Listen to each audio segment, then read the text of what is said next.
to 911. Where's your emergency? Yes, my fiance just overdosed. There is a gentleman passed out on the Heroin second floor. is so addictive. And he passed out in their room. So dangerous. What did he take? So deadly. It's heroin. It has become one of the worst drug epidemics in Virginia history. How old is the patient? Heroin doesn't care what background you have or where you came from. 34, 35. Yeah, I don't think he's breathing. Heroin doesn't care what your skin color is, how smart you are, He took what? how old you are, whether you're male or female. Heroin and Xanax. Now I approach this moment, this coldness takes over, takes control to cope and is dormant. Heroin overdose deaths in Virginia nearly doubled from 2011 to 2013. The answer is no. Know what the answer is? No, that this demon's Every region has experienced an increase in heroin fatality, the sickness is too much for me to handle. My stomach is doing flips. This including a 164% increase in Northern Virginia, hear the demon screaming. a 94% increase in Hampton Roads, My understanding. and a 50% increase in the Richmond metro area. Jamal Davis is a homicide detective with the Norfolk Police. His background in narcotics investigation showed him a lot about the dangers of drugs, but heroin comes across his desk more than ever in death investigations. When I first started back 16 years ago in narcotics, it was mainly cocaine and crack. Actually, let me come listen to some of that. and But play today's heroin user is often quite different from the addict of years past. that. Just play one of them. Far from street-smart junkie stereotypes, users are likely to come to heroin on a much more innocent path, one that begins in a doctor's office, where strong medications called opiates are prescribed to relieve pain after a surgery or injury. You get clean, and now you're finding out. Dr. James Thompson is a board-certified addiction medicine specialist and medical director of Clean Life Medical in Richmond. Because addiction is a lethal disease. People die from it all the time. You meet some people who say they don't like the feeling of having opiates. Others like it, but there's a downside to it and only need to use it when they're in pain. But there will always be a certain percentage who are deeply impressed by the good feeling that opiates give them. Those people, if they're not careful, may find themselves pursuing that feeling. And then what happens is they become addicted, and then if they end up not being able to get that medication, they'll turn to heroin, which is a cheaper form of the same type of substance. Evan Barlow began experimenting with opiates in his teens, becoming completely addicted from age 16 to 20. Eventually, pills weren't enough, and I eventually found heroin, then I eventually found the needle, which was my downfall. So Jamie doesn't want to come over here? Hannah Newsom's life was all late nights and parties when she began to abuse prescription pain pills. When those became harder to get, her friends began using heroin instead. First, I was like, no. There is no way in the world that I'm gonna do that. And eventually, you know, pills weren't around and I was sick. So I tried it. I was maybe like 85 pounds, 90 pounds. My body was shutting down. I was sick all the time. No matter how much heroin I did, I was still sick. And then that was the start of the end. My son is a heroin addict, and he's fallen out, and I can't wake him up. And I don't know what's wrong with him. As demand increases, some dealers may add other substances to make the heroin more appealing to users. One such substance is fentanyl, a powerful painkiller often prescribed to cancer patients. The intent is to create a more intense high, but it often leads instead to abrupt death. I can't feel anything. He's not breathing? I can't feel anything coming out of his nose. And fentanyl is a very strong painkiller, so it kind of like slows your heartbeat and your breathing down to almost nothing. With that on top of the heroin, people just expire because their heart stop beating and their lungs stop functioning. And in Richmond, for example, the heroin was mixed with a horse tranquilizer. So heroin alone is deadly, but when you mix it with a substance like fentanyl, a painkiller, you don't stand a chance. Some overdoses, if their friends and family react quick enough, they can be saved. But a lot of them, with the fentanyl cases, we're finding that even with quick reaction, they still passing away. I think my friend just overdosed on heroin. He's unconscious? Yeah. Still, despite warnings and news stories about the presence of dangerous additives, addicts in search of a bigger high are still willing to take the risk. And unfortunately on the streets, if you have a heroin out there that overdoses and kills somebody, for some strange reason, more people want it. People will be shocked by someone who dies of an overdose when I just see it and I'm like, well, it happened again, like, because it happens all the time. Users who somehow avoid a fatal overdose are lucky not to face death, but they say what they're left with isn't much of a life. I wasn't really living at all. I was dead inside. I was just walking around getting high every day. I had no purpose. I had no place on this planet to be anything. I was just a shell, and I would just use every day. As their use of the drug increases, many don't realize the gravity of the situation until they begin to suffer the consequences of their dependency on the substance.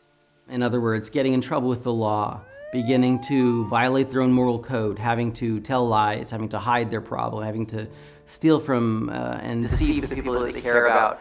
Everything in my life revolved around it. I didn't care about anything else. I stole from my family, from my friends, from stores, from anybody that had anything that the dope man would trade me for drugs. With desperate users resorting to theft to pay for their habit, and ruthless sellers often using violence and gang activity to protect their profits, the heroin problem affects everyone in the Commonwealth. And so we have an epidemic, and the epidemic has led to a lot of people whose lives have been ruined and to a lot of people who have died.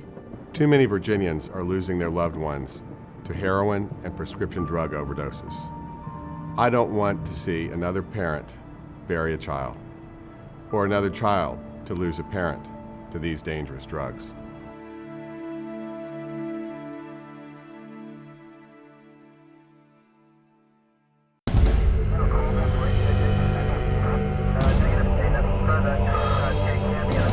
The problem is particularly evident in Hampton Roads, where the region's coastal location makes it particularly appealing to traffickers. It's centralized. You can get drugs coming in from the ports, coming from Miami, and people from New York, people from out West Kentucky, West Virginia would come here to meet. And we're on the Intercoastal Waterway, which goes from New York to Florida, and a lot of drug drop-offs are done at various spots throughout the ports. And while a lot of that product is merely changing hands for distribution elsewhere, it is also contributing to a growing drug problem in Hampton Roads. This heroin epidemic, just in this book alone, for the cases I've worked over the last 3 years, we're almost to more than 50 deaths that I've investigated myself just off of heroin. The surge in heroin deaths caught the attention of the Virginia Attorney General's office, setting off an intense investigation in the region. Prescription drug abuse often leads to a path of addiction and to the cheap and potent heroin that we're seeing on the streets today. The deaths aren't limited to hardened, long-time drug users living in drug houses or back alleys. You wouldn't imagine the areas that you get these drug overdoses at because they're not your typical ghetto, for example, neighborhood or your project complex neighborhood. White females, black males, black females, Hispanics, it does not, whether you're rich, poor, or anything, it has no discrimination. This heroin, fentanyl epidemic is devastating all across the board. I will never forget hearing a story from a woman I met coming off the public safety tour we did. She met me and she said she was so glad she got a chance to talk to me. And she told me that just a month earlier, she and her husband lost their daughter. She was going to get well and be the mom that she knew she could be, because she hated the person who she'd become, because it wasn't her. Happy birthday, dear Caitlin. Caitlin Weems of Virginia Beach was outgoing, fun, and had a wide circle of friends. A competitive soccer player throughout middle and high school, she was certainly not predicted to become a heroin addict. Caitlin was just a fun-loving girl. She liked to go out and smile and play sports, and she was really good at interacting and getting to know anybody and everybody. She was very protective of the siblings and our family.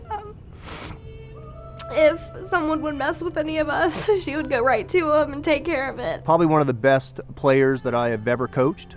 I can really honestly say that. I've been doing this for over 20 years. Just really pleasant, great sense of humor. Just a joy to be around. Just loved her like a daughter. After years of dedication to the sport, she developed a painful disc problem in her back. Then, in her freshman year of high school, she suffered a serious dental injury during the playoffs. They wired her 3 teeth back in, but that led to 9 root canals after that and more pain, which led to more pain medicine. The following year was a blur of dental surgeries and procedures, a time when Caitlin's mother says her time away from school led to loneliness.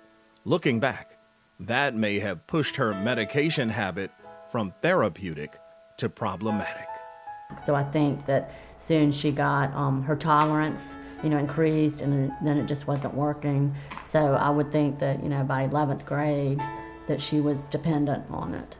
Caitlin kept her habit well hidden and eagerly went back to playing soccer. This isn't one of Conley's soccer games.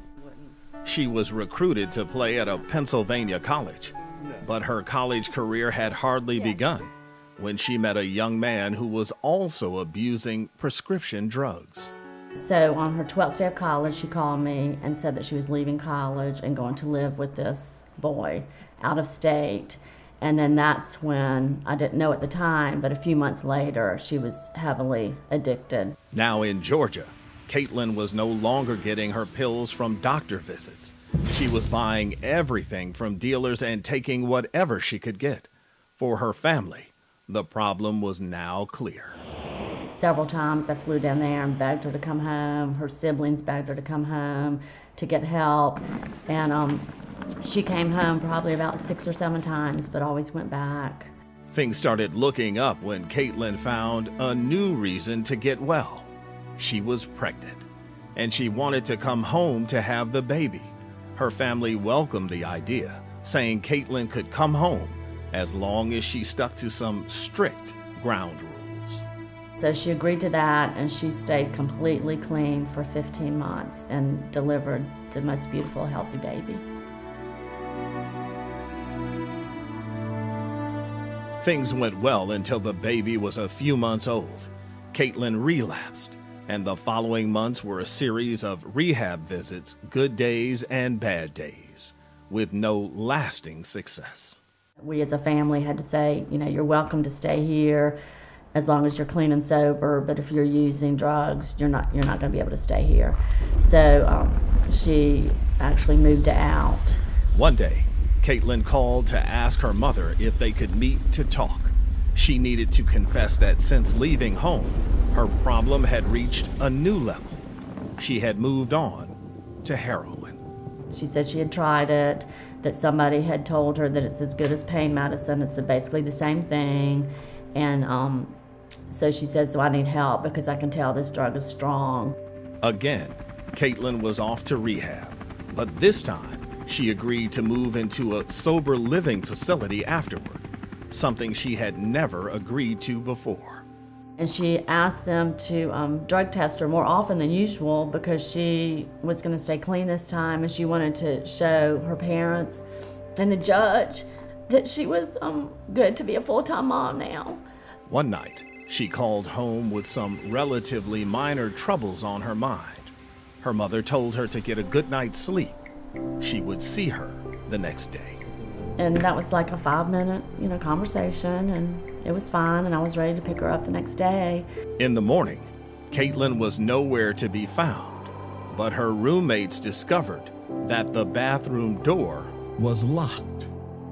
So we got a screwdriver, and I unscrewed the doorknob, took the doorknob off, and I looked in the door, and that's when I saw her arm laying there blew. So at that point, we got a hammer and we all just started busting the door down. At that point, you didn't know what you were gonna walk into. So I walked in and there she was against the wall.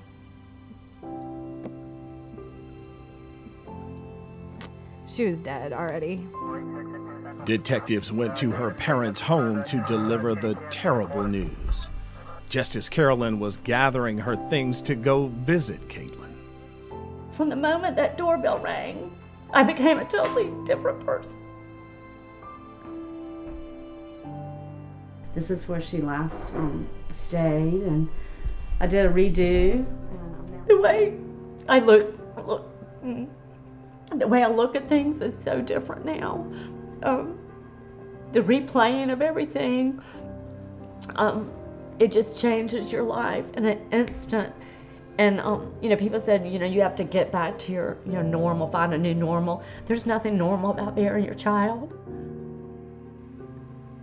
It was, I can't even explain how that felt. It was very hard. I see it every day. Every day I can picture it. But at the same time, it reminds me to stay clean.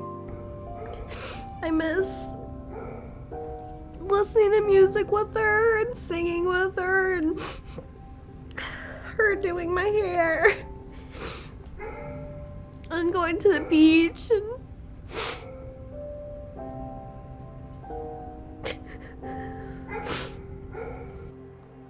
if it would have happened like a year earlier, I of course would have been as devastated but not as surprised. But the fact that she was doing so well, it really, really shocked us. Yeah. And she thought she'd beat it, but the drug was just too strong. And it's powerful stuff. So I just want people to know that they've got to act quickly and they've got to act pretty aggressively. And we've got to be able to offer some true rehabilitation and some true education. And so I just hope that somebody can learn from Caitlin. This is Caitlin for you. Have a good day, and we'll see you in a little bit. Bye!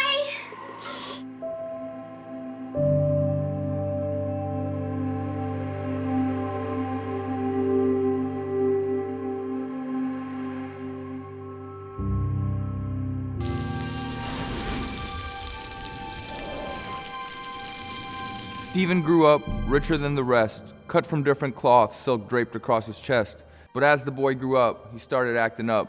Pretty soon he's scheming to rob his mom and stuff. Yeah, addiction is a prevalent but often misunderstood problem. He's a big boy now, but he's got a little temper. And in the addiction field, we consider it a disease. He went down to the corner with his clothes all in a hamper. Pawned his Gucci and his Louis to stay up all night with Molly, but his man had other plans, and here was Stephen's folly. I like to think of it personally a lot like other mental illnesses, mood disorders like depression that can be severe. He tried the dope and called his man back. Yo, this feels great. Can I come back? He said, of course, brother, you can, as long as you put a hundy in my hand. The addict is a person who may be, very intelligent, very capable, a very good person. So Stephen started plotting how to get high. It was awesome. Perhaps has made some poor choices in life, and who hasn't. Knock, knock, knock on wooden door. Dude opened up. I'm here for more. Held his hand out like a beggar, got his drugs, his secret pleasure. Oftentimes, it's not recognized until the patient is beginning to suffer consequences of his or her dependence on a drug. Stephen drove around the block and parked, pulled out his spoon, broke off a rock, pulled the rig out of his sock, pulled back some units. But then Stephen remembered he had no cotton. He lost his temper. He thought about it for a sec, pulled up the stew and looked around, and then he shot up in the clouds. 911, where's your emergency? My son is dead in the bathroom. Okay, this is the city of Winchester. As you can see, it's a wonderful place to work and play. But if we've got a problem with heroin in a place like this, you can imagine what's happening in other parts of the state and other parts of the country. Across the state in Winchester, a similar problem has been unfolding. A number of major highways, including Interstate 81, converge in this area. Police Chief Kevin Sanzenbacher says that, like Hampton Roads, Winchester is seeing the downside of its easily accessible location. Baltimore seems to be an entry point for the heroin trade because not only does it have a port, but it also has close proximity along 95 to Washington, Philadelphia, New York. Winchester's abundance of highways mean that it's not only easy to get heroin into the city, but it's also a central location of distributing the product further south. They're going up, they're buying from any street dealer they can find on the streets, and then they're coming down and they're hitting, what we call the heroin corridor. As they did in Hampton Roads, petty crimes have risen in these areas as users struggle to finance their habits. The big thing that you see is people stealing jewelry to go and pawn. I've talked to victims where they've had jewelry that's been in their family for years. It's a family heirloom. It gets pawned at a pawn shop for $50 so somebody can go and score heroin. Lauren Hannon was 23 years old when the unpredictable nature of heroin caught up with her. Described as a bright and highly motivated young woman, Lauren had plans for college and hoped to own a restaurant someday. She was very loving, very positive, optimistic. She was the person that you could always go to if you needed something. Very happy, outgoing. She laughed a lot. Look at me and her and the boys. Her mother, Denise, says Lauren was a great student. See how much they grew from there to there? Graduating from high school early because she was eager to get into the workforce. But around age 20, a few months after the birth of her son, Lauren suddenly seemed different. Itching her nose, her eyes were red, her pupils were really small, she wouldn't look at me directly in the face and talk to me. Denise says she recognized these signs of drug use from dealing with an addict in a relationship many years before. And I knew exactly what it was because of what I had seen with him. And I was terrified. Denise confronted Lauren, who denied any drug use and tried to explain away the signs her mother was seeing. But the next morning, she came to Denise with a confession. She was using heroin. She said it was the third time she had used it, but that it was nowhere near going to be a problem for her because she had too much going on in her life to let that take her down. Over the coming months, Lauren moved out of her mother's house and continued to use. But Denise said it seemed to be only occasionally. It's only like once a month I would notice it, or maybe twice in 1 month. And then finally, after 4 months of that, I told her I would turn her in and take her child, and she's just stopped. She immediately stopped. Lauren severed ties with the friends she'd been using with, got a new job, and became her usual happy, motivated self again. She made plans to start college and surrounded herself with good friends. It looked like her heroin days were really behind her, and their strong mother-daughter bond was back. We laughed. We really laughed.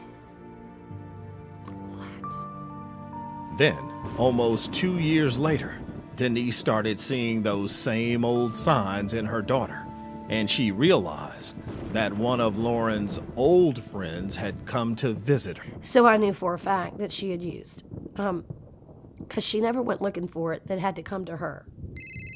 Denise tried to call Lauren and confront her, but after multiple attempts could not get an answer.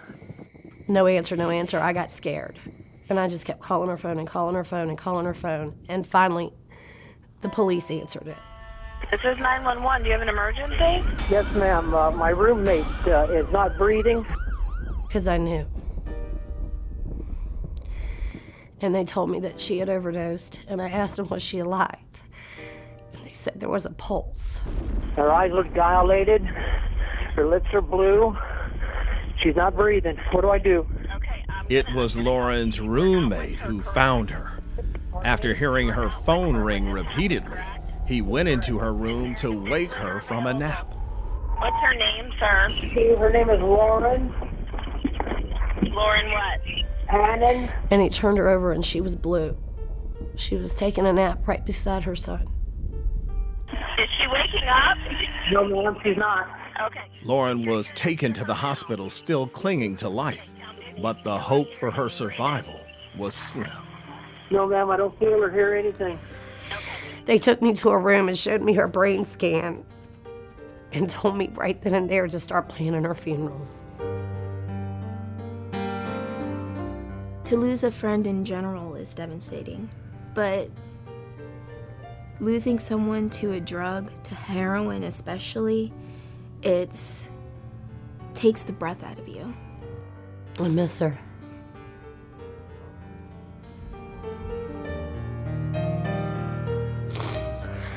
I miss her very much.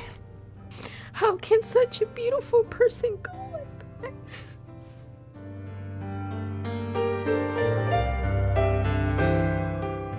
Detective Andrew Perlick was one of the investigators at the scene of Lauren's overdose.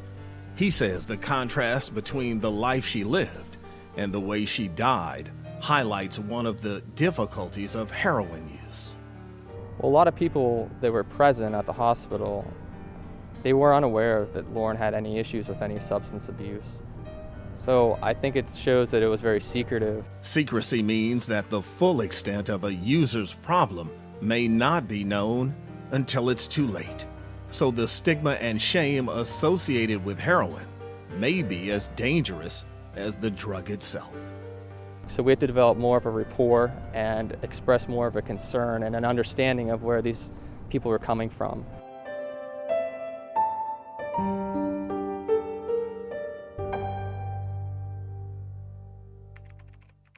Phil Figura is chief prosecutor with the Major Crimes and Emerging Threats Unit of the Attorney General's office. He says Winchester's location has made the drug more accessible to rural communities too. But there's no bigger problem than a newborn that is brought into a delivery room with an addicted mother, and the baby is currently addicted to heroin, and they have to deal with that in hospitals, and it's a tragedy. Local hospitals began seeing a rise in heroin-exposed babies around 2010. Perinatal nurse case manager Maria Delala says the mothers are usually addicted long before pregnancy. I've been talking to mom about some of the follow-up. And that the drug sometimes leads them to unprotected encounters. Then all of a sudden they find themselves pregnant, and at that point they truly can't wean themselves off of medications or illicit drugs in order to protect the baby. The long-term effects of opiates aren't clear, but in the short term, babies born addicted seem to suffer quite a bit when the withdrawal symptoms begin. Usually a baby will show signs of jitteriness. They might have generalized tremors. They get really stiff. Their arms and legs get really stiff. They might have inconsolable crying that just goes on and on. With even newborns suffering the consequences of heroin addiction, it's clear that no segment of society is sheltered from its potential for harm. It needs to be looked at as a public health crisis and approached through a healing process and seeking recovery for individuals with addiction and putting resources in place that are bridges towards recovery and healing and hope. Hey, little man, how about if you and I talk? The eyes inside the devil are so influential. I look into them, wanna be like him. I just wanna be with him. Grew up never listening to parental advice. I grew up listening to needles and pipes. Sleep with demons at night. Inside of my mind, I mock myself like I will never be as good as my kin, as good as my friends at anything in my life. So, what is the point of living if confidence is non-existent? What is the point if happiness is always far and distant? It seems an addict mind is cursed with self-esteem issues. Helpless fiend, he sold his dreams for some demons and a bag of tissues to wipe away the tears so mama won't cry. Cause when she saw me crying, she'd always break down inside. But now it's too late, cause mama gone to heaven. From the heartbreak due to Evan, turned her life into a lesson. And the lesson was this: no, she died so I could live on and prosper in this world while I let her spirit live on. I got it cause this sickness that I got telling me that I won't amount to nothing always takes a hold of me. Even when I amount to something, it'll bring me down again, stomp me on the ground again. Roses only live for so long. Once once you clip the stem of them, it's not much left to live. So hold the moment close and own it now before it goes away like roses in the wind. No pun intended. You made your point, I get it, God, I'm present. I'm here to hear the message, let me listen. You're so sweet. Oh, such a sweet little fella. Healing and hope are what addicts find in recovery at places like the McShin Foundation in Richmond. But the first step usually comes after the addict's worst moments. But we come in and we're beat up and our self-esteem is down here, and nobody initiates recovery on a winning streak. Nobody finds McShin because their life is going great. And they're doing these things. Something goes wrong. Something bad happens. You'll hear people refer to bottoms. I try not to use the word bottom because really, you know, you can always dig a little further. That is actually the house that I overdosed in, and I just moved right back into it.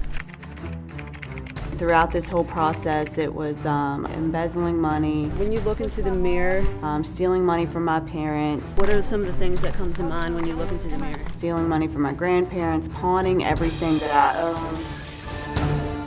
It's like a black hole where you just become this like negative energy floating around. You suck up any negative energy around you. You're attracting the worst kinds of people. You're doing the worst kinds of things. Years and years of just trauma and disgust and the things that I did to the people closest to me.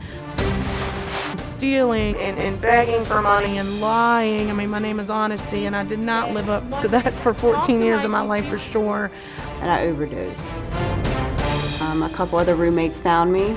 Completely ash gray, blue lips, no pulse, not breathing. They gave me CPR until EMT arrived. They hit me with Narcan twice. And I overdosed. My mom found me in my room. So I was pretty much dead. I was in a coma for 4 days.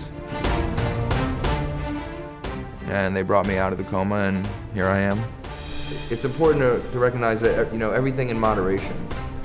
You can't just do one thing all the time. When I was 17, I overdosed on heroin. Hello? What is going on? You know, no one in the house wanted to call 911. These are stories they told me after the fact because I was dead. They were dragging me from room to room. I was purple.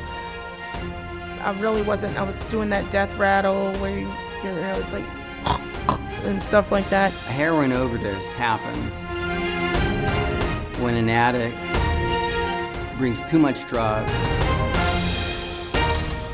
into their system all at once. So they didn't want to call 911 because half of them were on probation. There was drugs and alcohol in the house. A lot of them were underage. I was 17. The flyer is all I have of who's coming, the speakers that are coming. Though she'll never forget coming to the foundation for the help that changed her life, Honesty Liller is now its CEO. What is so awesome about this organization, it's peer-to-peer 24/7, so you're not just going to a therapy session or a group or anything for an hour, it's 24/7 here. I have a great relationship with my family, my friends, I have a girlfriend, so everything comes back, but there's a lot of work that goes into it. It's important to stay humble, so whatever you achieve in life, the more humble you are, the easier it is. You don't have to deal with criticism. You don't have to deal with people hating on you. I'm very involved in my recovery. I still live in a woman's recovery house helping the newcomers. Everything happens for a reason. That could happen because something else better is coming along your way. And I've seen people from all types of cultural backgrounds, you know, socioeconomic backgrounds. Everybody with different backgrounds has the opportunity to recover. This is a list of those we've lost, people that we've known. So how do we help the Commonwealth itself recover from this epidemic? with diligent law enforcement. After discussion, we decided that we were not able to deal with it just from a law enforcement perspective. We really needed some community assistance, and that we were not going to be able to arrest our way out of the situation. Aggressive prosecution of dealers and compassionate health care. From my perspective, we have a moral responsibility as a healthcare organization to address a big health challenge in our community, which in this case is addiction. There is already a light at the end of the tunnel, and Virginia lawmakers have made additional solutions a bipartisan priority. And we've also felt that we have some good ideas. Many of you are working every single day with folks who are struggling with addiction. This includes expansion of naloxone, a drug that reverses the effects of an overdose. A Good Samaritan bill, so people who call for help during an overdose won't risk getting in trouble. And a prescription monitoring program to make sure that people aren't getting drugs they're not allowed to have. Making naloxone more widely available is life-saving because it acts as an immediate antidote to the deadly effects of an overdose. And the effect of the opiate, the heroin, will completely cease immediately. And the patient will go into withdrawal immediately, but they'll wake up, they'll start breathing, and their life can be saved. This requires a timely response in the critical minutes after an overdose. 911, where's your emergency? An opportunity sometimes missed when friends and bystanders are too frightened to do anything. Sometimes people are afraid to call 911. A lot of times young people who are new to this heroin habit become worried about the trouble that they will get in if they bring attention to the person who's possibly overdosing. This has led to victims being dumped outside of emergency rooms or abandoned entirely, which greatly reduces their chances of survival. Please, call 911. You have time. Overdose takes a little bit of time to develop, and as breathing slows, it becomes more and more critical. Even with a coordinated, focused response to this epidemic, the most important part of the solution is in prevention. As parents, we all want the very best for our kids. Pain medication should be kept in a safe place, away from your kids. Just because a doctor prescribed a drug doesn't mean it's safe. Your kids should always come to you before taking any prescription drug. Having an open and honest conversation can make all the difference.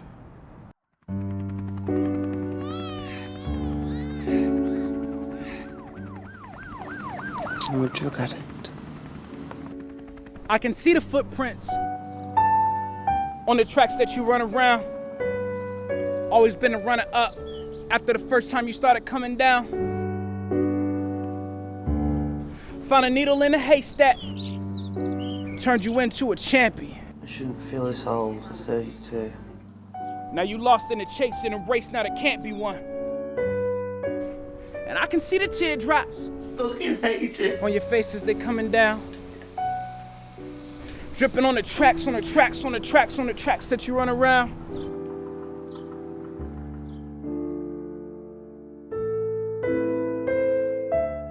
And I can see the blood, sweat, veins bursting at the seams.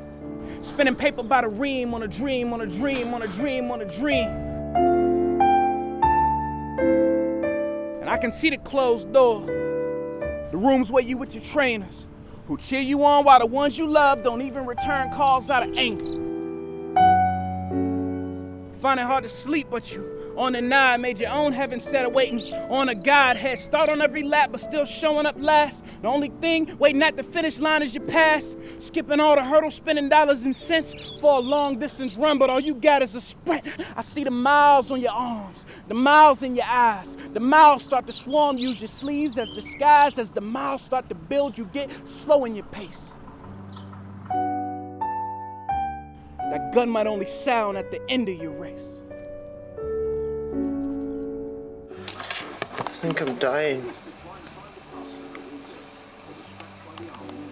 I think I'm dying. The pit of my stomach's hurting constantly. Coughing, blood. Feel ever so sick. I been passing blood, filmed just about every orifice you can imagine. Really not very well. Really not well. So if this is my task, then please, Lord, please forgive me for all my sins. I've never been a bad person, and I never meant to be.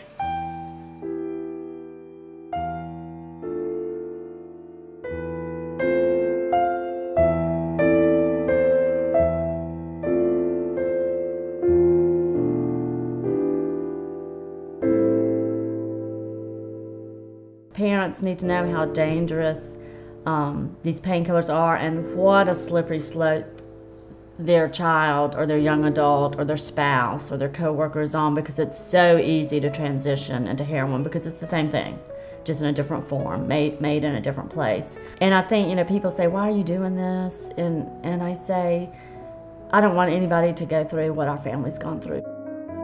You hear the voice inside you saying you'll never be good enough.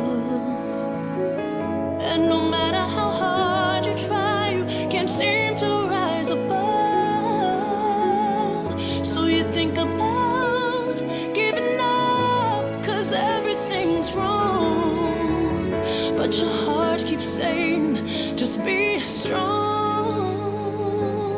So you lift your head to the sky and let the sun shine in your eyes, 'cause after all you realize that you can win after every stop and start. With every beat inside your heart, you can know that what don't kill you makes you stronger. You can win if you live to fight another day. Just let all your doubts fade away. If you survive, you can win. Don't let them get away with saying you'll never be number one. You've got a long way to go, but you know your journey's just begun. So no looking back, just move ahead and you'll be okay. If you let the light inside you lead the way, and when your dream is reality, you're flying high, defying gravity. You finally feel how it was meant to be. Oh, you can win after every stop and start. With every beat inside your heart, you can know that what don't kill you makes you stronger. You can win if you live to fight another day. Just let all your doubts fade away. If you survive, you can win.